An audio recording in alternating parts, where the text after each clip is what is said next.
Right now, we're standing on one of the most geologically violent places in North America. San Diego has a reputation for the perfect weather, the coastline, the sunsets, but just beneath your feet, the ground is doing something extraordinary. It's moving, it's cracking, and it's been slowly tearing itself apart for millions of years. There's a canyon underwater in La Jolla that drops 500 feet in seconds, just right off the beach. There's a volcano sitting in the middle of a Carlsbad neighborhood. And there's a fault line actively pulling San Diego Bay open like a zipper. And there's a layer of soil beneath Kearny Mesa that's been quietly rusting for over 1 million years. None of this is hidden.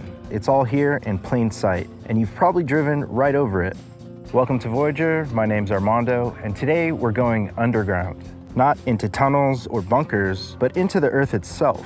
We're looking at the geologic secrets buried beneath San Diego's most ordinary streets, canyons, and coastlines. And by the end of this video, you'll never look at the ground here the same way again. Let's get into it.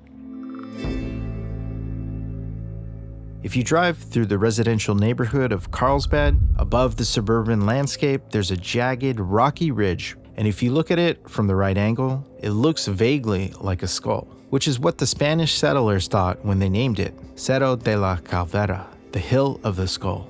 They didn't know they were looking at a volcano, the hardened core left behind after the outer cone of an ancient volcano eroded away, most likely between 13 and 22 million years ago, when magma was pushing up through the crust in locations across the whole region.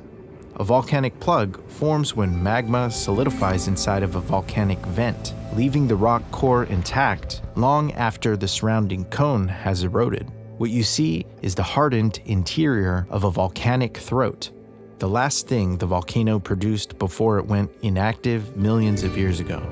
The surrounding rock that once encased and hid the plug is mostly gone now, eroded away over millions of years, leaving the volcanic core exposed and standing above the surrounding landscape. Beginning in the early 1900s and continuing into the 1930s, workers cut into the hill, stripping away its west face and extracting the dense volcanic rock for use in construction projects. What they uncovered in the process was the internal plumbing of a Miocene volcano. The quarry eventually closed, and the hill was left in its partially excavated state, now visible to anyone who knows what they're looking for. Today is a nature preserve with hiking trails that wind up the summit. From the top, you can see the Pacific to the west and much of North County. But not everyone knows that millions of years ago, this hill was an active volcano in a landscape that would be unrecognizable today. You've probably seen photos of hikers standing on this thin, narrow ledge of rock, cantilevering out 14 feet from the side of a boulder, with no visible support. People drive from across Southern California to stand on it and take photos, but almost no one stops to ask how it got here. The answer starts several miles underground, roughly 100 million years ago. During the late Cretaceous period, a massive body of magma forced its way up through the Earth's crust beneath what is now the peninsular ranges of Southern California. It never reached the surface, but it cooled slowly in place, deep below the ground, crystallizing over millions of years into the coarse-grained granite that forms the backbone of the mountains east of San Diego. The granite was under enormous pressure while it was buried, and then over tens of millions of years, the outer layers crack parallel to the surface. Sheets of rock split off. Then, as water infiltrates the joints, the square masses give way to the curved, smooth-sided boulders that define this landscape. The boulders on Mount Woodson are the product of both processes running continuously for millions of years. Potato chip rock, it hasn't fallen because granite, even in thin sheets, is strong in compression. This sheet of rock was once buried miles underground, crystallized from cooling magma during the age of dinosaurs, and then spent tens of millions of years being slowly unburied and peeled by a process that is still happening right now. When you visit today, you're standing on 100 million years of work. Here we are at the waterfall at Rancho Penasquita's Canyon Preserve. Most people who live in San Diego have never heard of this place, and it sits at the edge of a dirt trail in Rancho Penasquita's Canyon Preserve.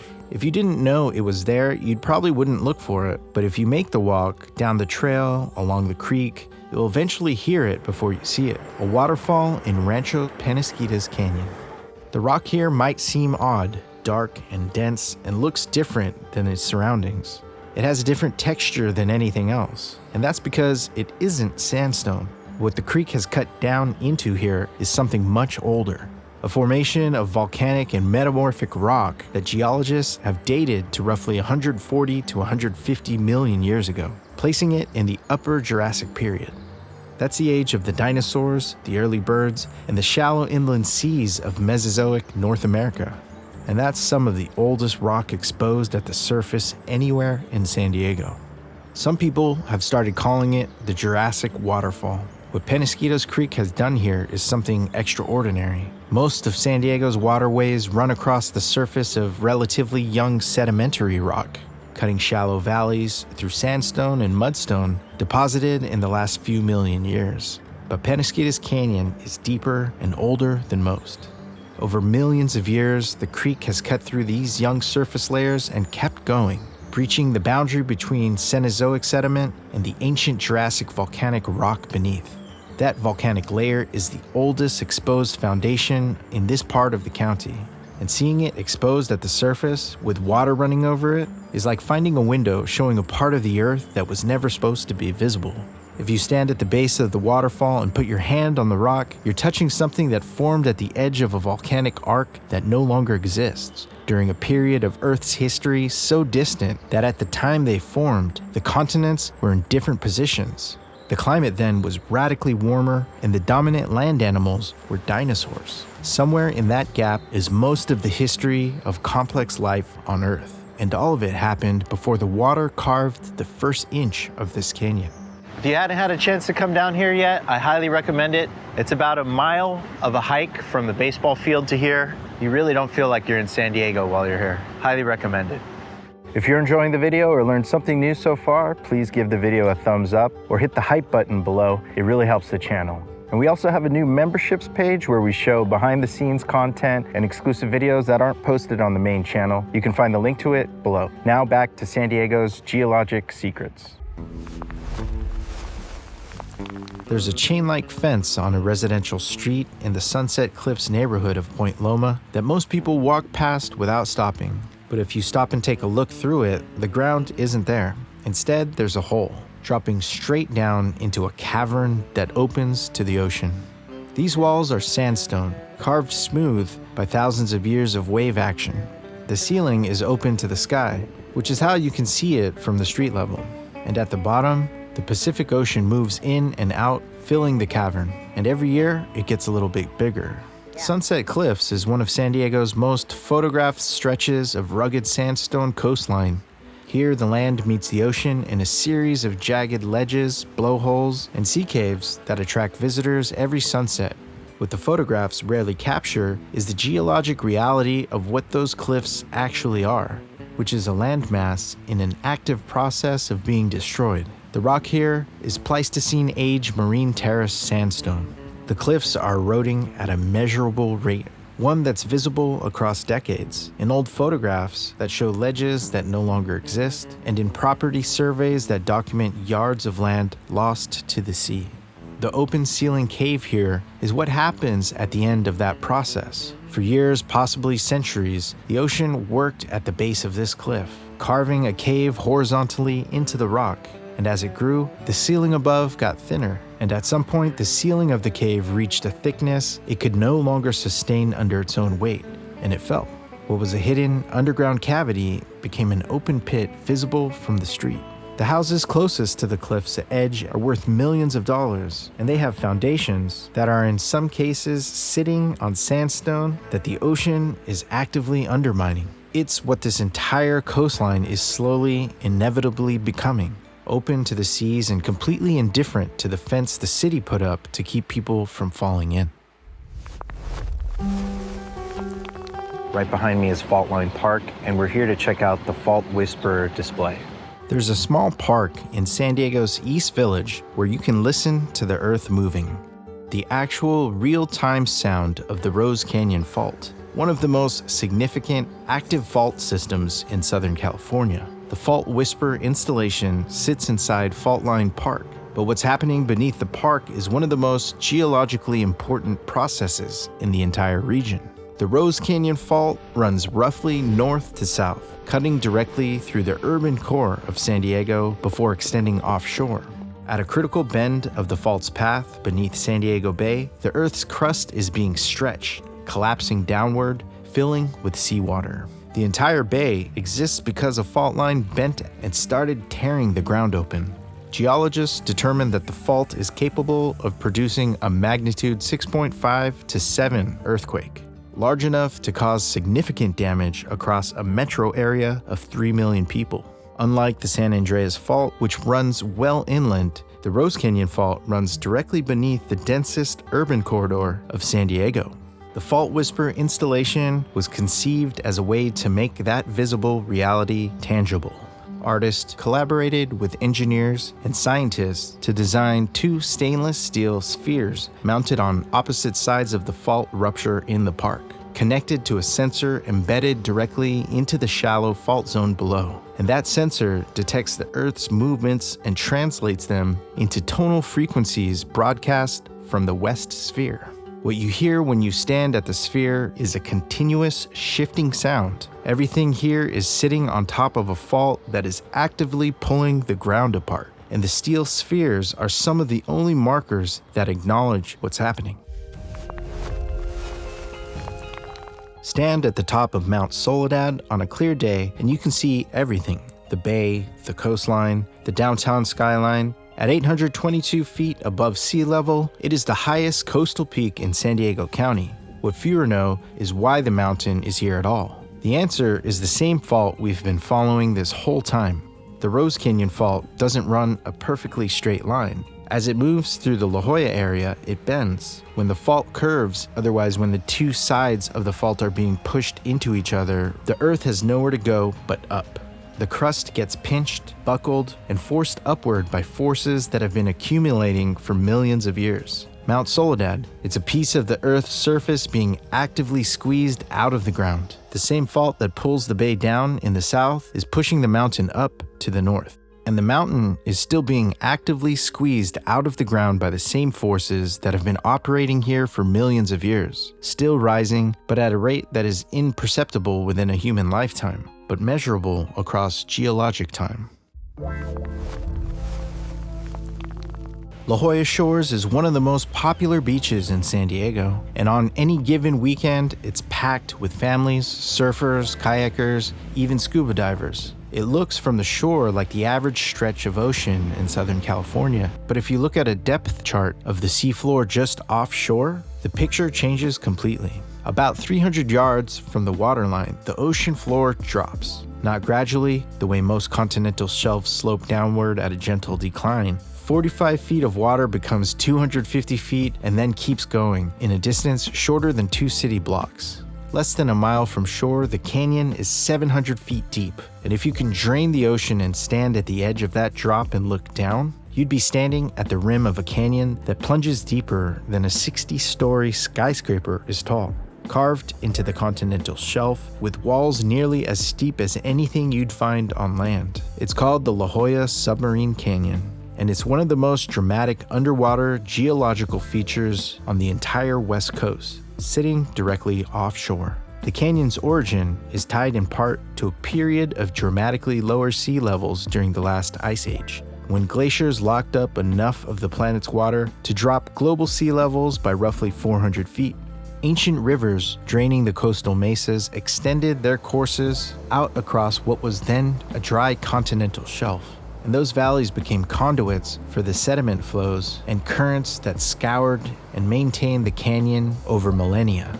The rising post-glacial ocean eventually drowned and preserved the system. The canyon head pushes nearly up to the surf zone, which means the transition from the shallow nearshore environment to the deep ocean happens with almost no warning and almost no distance. Leopard sharks aggregate in the warm shallows near the canyon head.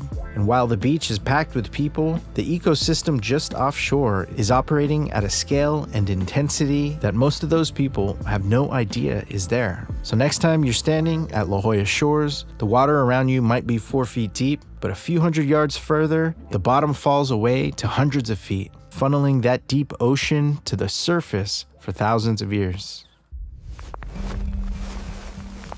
Drive on Mercury Street and Kearny Mesa, and you'll notice something that most people never think about. The road is almost perfectly straight. It doesn't curve around the terrain the way most streets do. You're on a spine, a natural elevated platform that runs arrow straight for over a mile. That ridge isn't a product of 1950s city planning. It was built by the ocean, roughly 800,000 years ago. During the Middle Pleistocene, wave after wave carved a broad, flat platform into the coastline of what is now Southern California. The Pacific didn't sit where it does today. It reached miles inland.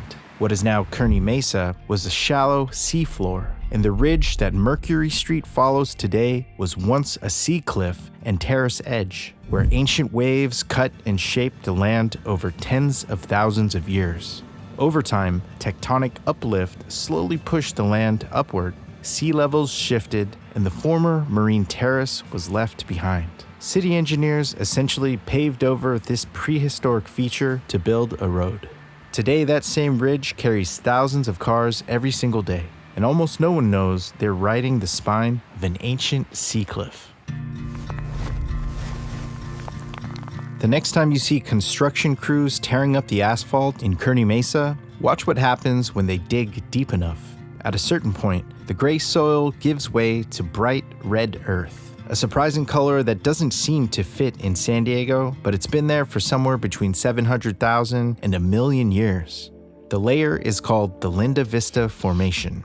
The formation dates roughly 700,000 to a million years ago.